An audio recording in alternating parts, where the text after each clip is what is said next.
Collector साहब के बंगले पर एक दिन एक बुजुर्ग महिला आती है जिसके सर पर एक गठरी थी जिसमें कुछ खिलौने और कपड़े थे। वह आकर चौकीदार से अंदर जाने के लिए बोलने लगती है। तभी चौकीदार उन्हें रोकता है और उनसे पूछता है कि आपको किससे मिलना है और क्या काम है। उसके बाद वह बुजुर्ग महिला बताती है कि मैं तुम्हारे साहब की माँ हूँ और मैं उससे मिलने के लिए गांव से आई हूँ। पहले तो चौकीदार हैरान हो जाता है क्योंकि उस महिला की हालत बहुत ही ज्यादा खराब थी। उसके मैले कुचले फटे पुराने कपड़े थे और सर पर एक गठरी रखी हुई थी। उसे देखकर चौकीदार को विश्वास नहीं होता कि यह साहब की माँ हो सकती है। लेकिन फिर भी वह उन्हें वहीं पर बैठा देता है और अंदर अपने साहब को जाकर उस महिला के बारे में बताता है। और जैसे ही उसने महिला के बारे में अपने साहब को बताया तो उसके साहब के साथ उनकी पत्नी भी घर से बाहर आती है। बाहर आने के बाद कलेक्टर साहब उस महिला को पहचानने से मना कर देते हैं। वह कहते हैं कि मैं तुम्हें नहीं जानता, कौन हो तुम, यहाँ पर क्यों आई हो। तभी वह महिला देखते ही समझ जाती है कि बेटा कामयाब हो गया है और कामयाब होने के कारण यह मुझसे बात नहीं करना चाहता है। इस वजह से उसकी आंखों में आंसू आ जाते हैं और रोते हुए वह कह देती है कि ठीक है बेटा, मुझसे गलती हो गई है, मेरा बेटा कोई और होगा, मैं गलती से यहाँ आ गई हूँ। ऐसा कहकर वह वहां से चली जाती है। कलेक्टर साहब भी घर के अंदर चले जाते हैं। फिर वह महिला चौकीदार को अपने पास बुलाती है और उससे एक चिट्ठी में कुछ लिखने के लिए बोलती है। चौकीदार उस चिट्ठी को लिख देता है और वह महिला कहती है कि इस चिट्ठी को अपने साहब को दे देना।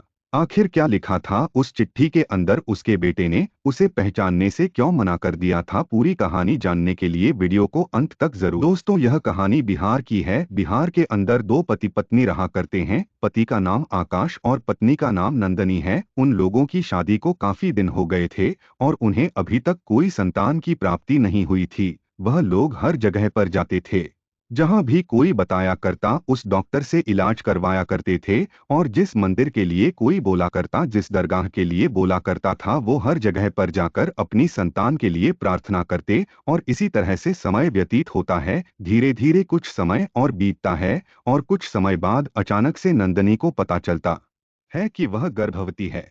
यह बात वह अपने पति को बताती है। उसका पति काफी दिनों से अपनी संतान की राह देख रहा था, इसी वजह से वह शराब भी पीने लगा था। अब इस खुशी को सुनकर वह और भी ज्यादा शराब पीने लगता है क्योंकि अब तक वह सोच रहा था कि मुझे कोई संतान नहीं होगी। लेकिन जैसे ही उसे पता चलता है कि मुझे संतान होने वाली है तो और भी ज्यादा खुश हो जाता है और इसी खुशी के कारण वह और भी ज्यादा शराब पीने लगता है और धीरे धीरे उसकी पत्नी की डिलीवरी का टाइम आ जाता है।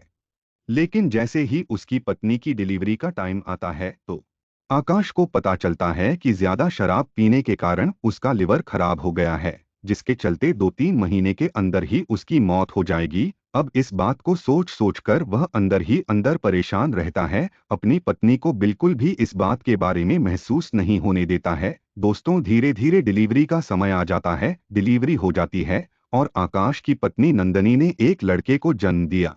अब लड़का घर के अंदर हुआ था तो उसके बाद और भी ज्यादा खुशियां मनाई जाती हैं। इधर आकाश अपनी बीमारी को लेकर भी परेशान है तो वह सोचता है कि कोई बात नहीं, चलो बच्चा तो हो ही गया है, मेरा वंश तो चल ही जाएगा। और उसके बाद इस खुशी के मौके पर वह और भी ज्यादा शराब पीने लगता है। अब शराब की ओवरडोज होने के कारण अचानक से उसकी बीमारी और भी ज्यादा जोर पकड़ लेती है और इसी कारण से उसकी अचानक से मौत हो जाती है। अब घर के अंदर दो माहौल बन गए थे, एक खुशी का था और एक गम का था। नंदनी को एक बच्चा हुआ था जो कि लड़का था, लेकिन साथ में ही उसके पति की भी मौत हो चुकी थी। इस बात से नंदनी बहुत ही ज्यादा दुखी होती है। अब उसकी उम्र भी ज्यादा हो चुकी है। अब वह सोच रही है कि अब मैं करूं तो क्या करूं। अब इसके बाद पड़ोसी उसकी कुछ दिन तक तो मदद करते हैं, लेकिन कुछ दिन बाद वह भी मदद करने से पीछे हट जाते हैं। अब नंदनी अकेली रह गई थी। उसके पति का देहांत पहले ही हो चुका था और अब बच्चे को पालने की जिम्मेदारी उसी के ऊपर थी। इसके बाद नंदनी अपने बच्चे को पालने के लिए दूसरों के घरों में काम करना शुरू कर देती है क्योंकि उसके पति मजदूर थे। उनके पास कोई खेती बाड़ी तो थी नहीं, केवल गांव का ही छोटा सा घर था जो उन्हें विरासत में मिला था और इसी घर को वह नंदनी के पास छोड़कर गए थे। नंदनी इधर उधर दूसरों के घरों में काम किया करती, मजदूरी किया करती और अपने बेटे का पालन पोषण कर रही थी। धीरे धीरे उसका लड़का, जिसका नाम उसने आलोक रखा था, आलोक अब स्कूल में पढ़ने लगता है। इधर उसकी माँ दूसरों के घरों में काम करके उसकी फीस भरा करती और ऐसे ही धीरे धीरे समय व्यतीत होने लगता है। आलोक अब 10वीं क्लास में आ गया था। एक दिन उसकी माँ उसे लेने के लिए स्कूल आई थी। तभी वह रास्ते में चलते हुए अपनी माँ से कहता है कि माँ, आप मुझे लेने के लिए मत आया करो। यहाँ पर जितने भी बच्चे हैं वह सारे के सारे मेरा मजाक उड़ाते हैं, कहते हैं कि तेरी माँ तो दूसरों के घरों में काम करती है और तू एक नौकरानी का बेटा है। क्योंकि दोस्तों, नंदनी ने अपने बच्चे का एडमिशन एक अच्छे स्कूल में कराया था और उस स्कूल के अंदर जिन घरों में वह काम किया करती थी उन घरों के बच्चे भी पढ़ा करते थे। वह लोग कहते थे कि तेरी माँ तो हमारे घर पर काम करने आती है और तेरी माँ बहुत गंदी है। अब अपने 15 साल के बेटे के मुंह से जैसे ही नंदनी इस बात को सुनती है तो उसे पहले तो बहुत बुरा लगता है, लेकिन फिर वह सोचती है कि कोई बात नहीं, बच्चे को शायद बुरा लगा होगा, इसी वजह से इसने ऐसा बोल दिया है। तो वह अपने बेटे से कहती है कि ठीक है बेटे, अब तू बड़ा हो गया है तो तू अब अपने आप घर आ सकता है और अपने आप से स्कूल जा सकता है। धीरे धीरे समय व्यतीत होता है, उसकी स्कूल की पढ़ाई पूरी हो जाती है। पढ़ने लिखने में वह काफी ज्यादा होशियार था। कभी कभी आलोक के टीचर नंदनी को बता दिया करते थे कि आपका बेटा बहुत होनहार है और यह किसी बड़ी पोस्ट को हासिल करेगा। अब इस बात को सुनकर नंदनी को भी ऐसा लगता है कि शायद हो ना हो मेरा बेटा कोई ना कोई बड़ा अफसर बनेगा और इसी कारण से वह अपने बेटे से कहती है कि बेटा, तुझे पढ़ लिख कर एक बहुत बड़ा अफसर बनना है। और दोस्तों, आलोक भी उसकी इस बात को पूरा करता है और आगे की पढ़ाई करने के लिए वह शहर जाने के लिए बोलता है। कहता है कि माँ, मैं शहर जाऊंगा, लेकिन शहर जाने के बाद मुझे और भी ज्यादा पैसे चाहिए होंगे क्योंकि वहां पर पढ़ाई करने के लिए ज्यादा खर्चा आएगा। तब उसकी माँ कहती है कि बेटा, तू पैसों की चिंता मत कर, मैं आज 4 घरों में काम करती हूँ तो मैं 10 घरों में काम कर लिया करूंगी, लेकिन तुम्हें पैसों की कमी नहीं होने दूंगी। उसके बाद वह अपने बेटे को शहर पढ़ने के लिए भेज देती है और हर महीने 10 से 12 हजार उसके खर्च के लिए दे दिया करती थी। धीरे धीरे समय व्यतीत होता है, साथ साथ उसकी ग्रेजुएशन हो जाती है। ग्रेजुएशन होने के बाद वह आगे की कोचिंग करने लगता है अफसर बनने के लिए। अब आलोक, जो कि अपने घर के हालातों को देखते हुए बड़ा हुआ था, वह बहुत ही ज्यादा मेहनत करता है और मेहनत करने के बाद एक दिन उसकी मेहनत रंग लाती है और वह एक कलेक्टर बन जाता है। अब जैसे ही आलोक कलेक्टर बना तो इस बात की खुशखबरी वह अपनी माँ को देता है। माँ को बताता है कि माँ, मैं कलेक्टर बन चुका हूँ। अब इस बात को जैसे ही उसकी माँ सुनती है तो एकदम से बौखला सी जाती है और पूरे मोहल्ले में शोर मचाने लगती है कि मेरा बेटा कलेक्टर बन गया है, मेरा बेटा कलेक्टर बन गया है। लेकिन लोग उसकी बात पर विश्वास नहीं करते हैं। वह सोचते हैं कि यह बुढ़िया बुढ़ापे में सठिया गई है और इसी वजह से ऐसी बातें कर रही हैं। कहाँ यह काम वाली और इसका बेटा कलेक्टर कैसे बन सकता है। इसके बाद मोहल्ले वाले उसका मजाक उड़ाने लगते हैं, लेकिन बूढ़ी माँ बहुत खुश होती है कि मेरा बेटा कलेक्टर बन गया है। धीरे धीरे समय व्यतीत होता है, उसका बेटा ट्रेनिंग के लिए चला जाता है और जैसे ही वह ट्रेनिंग पर जाता है तो ट्रेनिंग के दौरान ही उसे एक लड़की से प्यार हो जाता है और वहीं पर उस लड़की से शादी कर लेता है। अब जो उस लड़की से प्यार हुआ था, उससे बातें होने लगी थी, तो उसने उस लड़की को अपने घर वालों के बारे में कुछ भी नहीं बताया था। उसने उस लड़की को बताया था कि मैं अनाथ हूँ और मेरा इस दुनिया में कोई भी नहीं है। इसके बाद मैं कलेक्टर बन चुका था, एक जगह उसकी पोस्टिंग हो जाती है और उसकी शादी भी हो चुकी थी। अब शादी होने के बाद वह अपनी माँ को फोन पर बताता है, लेकिन उसकी माँ जैसे ही इस बात को सुनती है तो उसकी आंखों से आंसू बहने लगते हैं, क्योंकि उसने बड़े सपने संजोए थे अपने बेटे की शादी के लिए और उसके बेटे ने उसका सारा सपना एकदम से चूर चूर कर दिया था। उसे बताता है कि मैं यहाँ पर अच्छे से नौकरी कर रहा हूँ और यहाँ पर हमारे पास बड़ा सा बंगला है और उसके अंदर हम लोग रहते हैं। वह अपनी माँ को अपना एड्रेस भी बताता है तो उसकी माँ कहती है कि बेटा, तुम मुझसे मिलने के लिए कब आ रहे हो, बहू को मुझे दिखा तो दो। लेकिन आलोक उसकी बात को टाल देता है, कहता है कि माँ, टाइम आने पर मैं तुम्हें तुम्हारी बहू से जरूर मिला दूंगा। इसी तरह 2-3 साल बीत गए थे। 2-3 साल बाद फिर से उसके बेटे का फोन आता है और वह कहता है कि माँ, तुम्हें पोता हुआ है और तुम्हारी बहू ने एक लड़के को जन्म दिया है। अब इस बात को सुनकर माँ के अरमान टूट जाते हैं, क्योंकि अभी तक उसने अपने बेटे की बहू को ही नहीं देखा था। अब इस बात को सोचकर माँ का हाल बहुत ज्यादा बेहाल हो जाता है और वह बहुत ही ज्यादा परेशान होने लगती है। वह इस बार फिर से अपने बेटे से कहती है कि बेटा तू यहाँ पर कब आएगा, सभी लोग मेरा मजाक उड़ाते हैं, कहते हैं कि बुढ़िया बुढ़ापे में पागल हो गई है, और बार बार सभी से कहती फिरती है कि उसका बेटा कलेक्टर बन गया है। अगर वह इतना ही बड़ा कलेक्टर होता तो इसे यहाँ से ले जाता, लेकिन इस बेचारी को यह बात कौन समझाए। तभी उसका बेटा फिर से अपनी माँ की इस बात को टाल देता है, कहता है कि माँ टाइम आने पर मैं तुम्हें अपनी पत्नी से मिला दूंगा। दोस्तों, उसको पोता हो गया था और पोता होने की खुशी उसको बहुत ज्यादा थी, तो नंदनी के पास कुछ पैसे जमा थे, उन पैसों को अपने साथ लेती है और अपने बेटे के उस एड्रेस पर निकल जाती है जो एड्रेस उसे उसने बताया था। पहले तो वह मार्केट जाती है, मार्केट से कुछ अपनी बहू के लिए साड़ियां खरीदती है, अपने पोते के लिए कुछ खिलौने खरीदती है, कुछ मिठाइयां खरीदती हैं और सभी सामान की एक छोटी सी गठरी बना लेती है। दोस्तों, वह उस शहर में पहुंच जाती है जिस शहर के बारे में उसके बेटे ने बताया था। अब इसके बाद उस जगह को ढूंढने में उसे बड़ी कठिनाई होती है, लेकिन उसे अपने बेटे का नाम पता था और यह भी पता था कि वह कलेक्टर है, और उस एरिया का नाम भी उसे पता था। तो वह एक रिक्शे वाले से उस एरिया के बारे में पूछती है और अपने बेटे का नाम बताती है और कहती है कि मैं कलेक्टर साहब की माँ हूँ और मुझे उनके घर जाना है। पहले तो रिक्शे वाला भी इस बात पर विश्वास नहीं करता, क्योंकि कलेक्टर बहुत बड़ा पद होता है और उनकी माँ ऐसी स्थिति में, लेकिन रिक्शा वाला फिर भी उन्हें उनकी मंजिल तक पहुंचा देता है। इसके बाद रिक्शा वाला उन्हें उतार कर वहां से चला जाता है। तभी वो बूढ़ी माँ घर के अंदर घुसने की कोशिश करती है तो चौकीदार वहां पर आ जाता है और कहता है कि माँ जी, आप अंदर कहाँ जा रही हो, आपको किससे मिलना है। उसके बाद बूढ़ी माँ बताती है कि मुझे आपके साहब से मिलना है, जो कि मेरा बेटा है, उनसे कहो जाकर कि उनकी माँ आई है और वह तुमसे मिलना चाहती है। इसके बाद चौकीदार को पहले इस बात का विश्वास नहीं होता है, लेकिन फिर वह सोचता है कि कोई बात नहीं हो भी सकता है कि उनकी यह माँ हो। तो चौकीदार घर के अंदर जाता है। घर के अंदर दोनों पति पत्नी बैठे थे, शाम का टाइम था। चौकीदार जाकर उन्हें बताता है कि बाहर कोई बुजुर्ग महिला आई हुई है और वह आपको अपना बेटा बता रही है और आपसे मिलने के लिए बोल रही हैं। अब इस बात को जैसे ही आलोक की पत्नी सुनती है तो एकदम से उससे कहती है कि तुमने तो मुझसे कहा था कि तुम्हारा कोई भी नहीं है, फिर अब यह तुम्हारी माँ कहाँ से आ गई। लेकिन तभी आलोक कहता है कि मेरी कोई माँ नहीं है, चलो देखते हैं कि कौन आई है। उसके बाद दोनों पति पत्नी घर से बाहर निकलते हैं।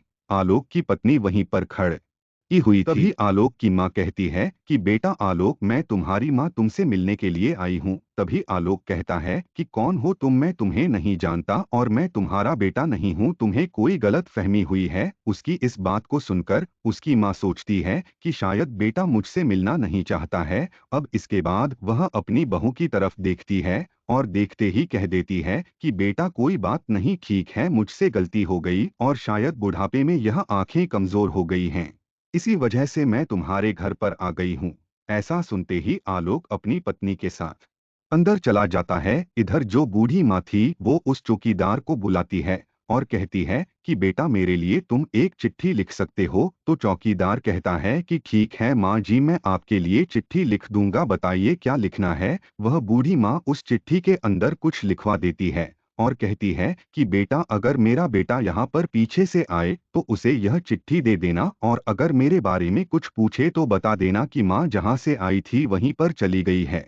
इस बात को सुनकर चौकीदार उस चिट्ठी को रख लेता है, लेकिन चौकीदार को यह बात अंदर ही अंदर खाए जा रही थी कि इस बूढ़ी महिला ने ऐसा क्यों लिखवाया है, क्योंकि जो बातें उस बूढ़ी महिला ने चिट्ठी में लिखवाई थी उनको सुनने के बाद चौकीदार एकदम से परेशान हो जाता है। तभी थोड़ी देर बाद साहब वहां पर आते हैं और पूछते हैं मेरी माँ कहाँ गई है। तो चौकीदार उस चिट्ठी को उसे दे देता है और कहता है कि आपकी माँ वहीं पर गई है जहां से वह आई थी। इसके बाद आलोक उस चिट्ठी को अपने पास रख लेता है और अंदर चला जाता है। अंदर जाने के बाद वह उस चिट्ठी को नहीं पढ़ पाता है और जैसे ही रात को सोने का समय होता है तो उसने नाइट वाले कपड़े पहन लिए थे, उन कपड़ों को उतार दिया और था। उसकी पत्नी जैसे ही उन कपड़ों को संभल कर रख रही थी तो उन कपड़ों में से वह चिट्ठी गिर जाती है। अब इसके बाद आलोक के सामने वह चिट्ठी निकलकर गिर गई थी और उस चिट्ठी को देखते ही आलोक को एकदम से याद आता है कि यह तो माँ की चिट्ठी है, मैंने तो इसे पढ़ा ही नहीं है। आलोक एकदम से हैरान हो जाता है। इधर उसकी पत्नी उस चिट्ठी को उठाकर पढ़ने लगती है। वह उस चिट्ठी को जैसे ही पढ़ती है तो उसकी आंखों में आंसू आ जाते हैं और वह फूट फूट कर रोने लगती है।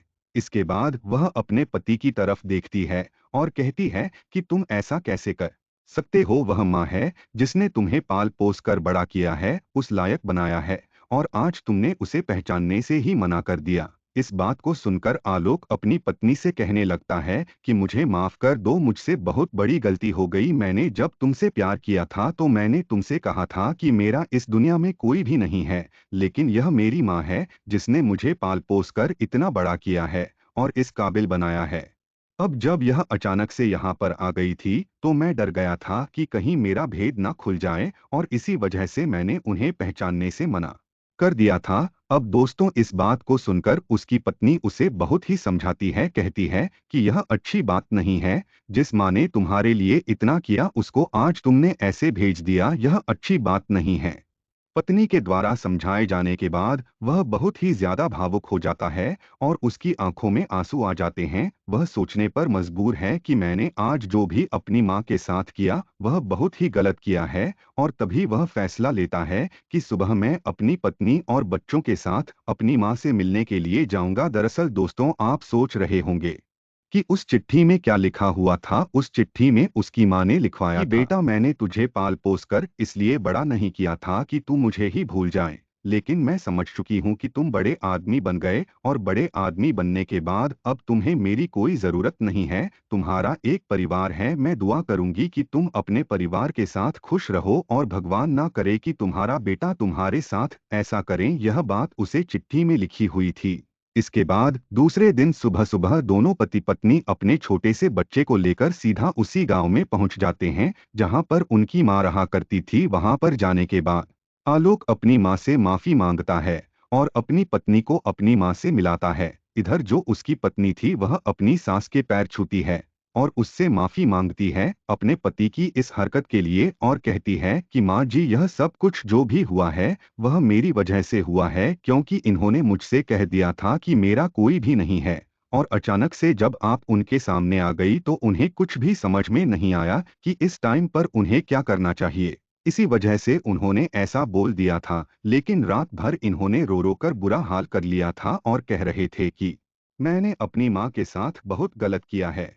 इसके बाद माँ की ममता भी जाग जाती है और वह भी अपने बेटे को सीने से लगा लेती है। उसके पास जो गठरी थी उसको वो वापस ले आई थी। उस गठरी के अंदर से खिलौने अपने पोते को दे देती है, साड़ी अपनी बहू को देती हैं, और पूरे मोहल्ले वालों से चिल्ला चिल्ला कर कहती है कि यह लो, मेरा बेटा आ गया है जो कि जिला कलेक्टर बन चुका है। अब उसको देखने के बाद मोहल्ले वाले भी एकदम से चुपचाप हो जाते हैं और इस बात के बारे में सोचने लगते हैं कि यह बुढ़िया सही कहा करती थी, इसका बेटा तो सच में ही जिला कलेक्टर है। इसके बाद जो जिला कलेक्टर साहब है वह अपनी मां को भी अपने साथ ले जाते हैं और वहीं उस बंगले के अंदर अच्छी तरह से उसे रखते हैं। कलेक्टर साहब जब ड्यूटी करने के लिए जाया करते, पीछे से उनकी पत्नी और उनकी मां एक दूसरे के साथ बड़ी अच्छी तरह से घुल-मिल कर रहा करती और बच्चे को धीरे धीरे बड़ा कर रही थी। तो दोस्तों, यह थी कहानी जहां पर एक कलेक्टर साहब ने अपनी मां को पहचानने से ही मना कर दिया था, जबकि उसकी मां ने उसे पाल पोस कर बड़ा किया था। कलेक्टर के बारे में क्या कहना चाहते हो कमेंट बॉक्स में लिखे। दोस्तों, आपको ये कहानी अच्छी लगी हो तो कमेंट कर चैनल को सब्सक्राइब करें ताकि हमारी अगली वीडियो आप तक पहले पहुंचे। धन्यवाद।